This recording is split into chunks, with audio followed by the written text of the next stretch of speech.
Ουράνιο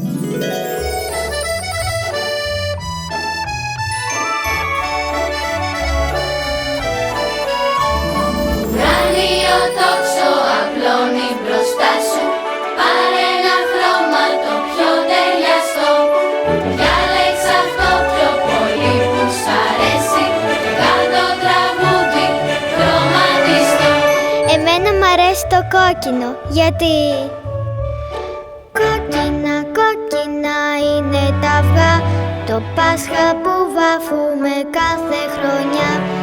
Κόκκινες, κόκκινες οι φραουλίτσες, κόκκινες, κόκκινες κι οι πασχαλίτσες.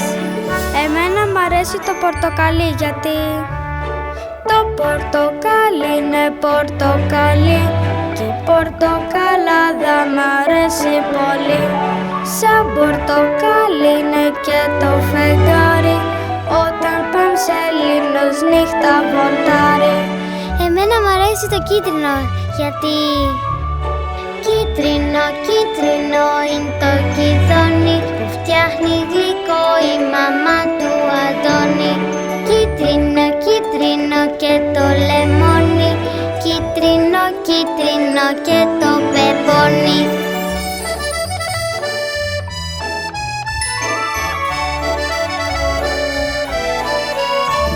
Ουράνιο τόξο απλώνει μπροστά σου. Πάρε ένα χρώμα το πιο ταιριαστό. Διάλεξε αυτό πιο πολύ που σ' αρέσει.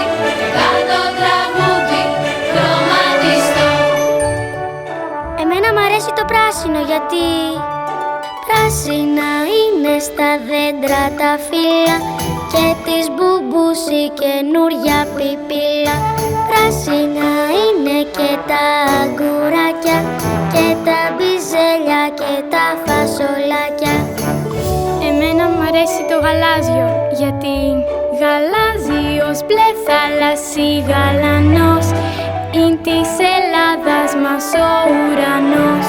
Μπλε σαν τη θάλασσα έχουν ματάκια, η Άννα και η Βάνα τα δυο διδυμάκια.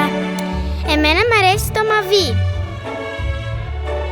Η πασχαλιά έχει χρώμα μαβί και ο Μενεξές είναι Μενεξεδί. Χρώμα μαβί έχει κι η μελιτζάνα και το κραγιόν που έχει φίλη μου Γιάννα.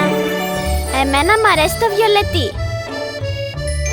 Βιόλες, βιολέτες στον κήπο ανθίζουν, τον κήπο βιολέ, βιολέ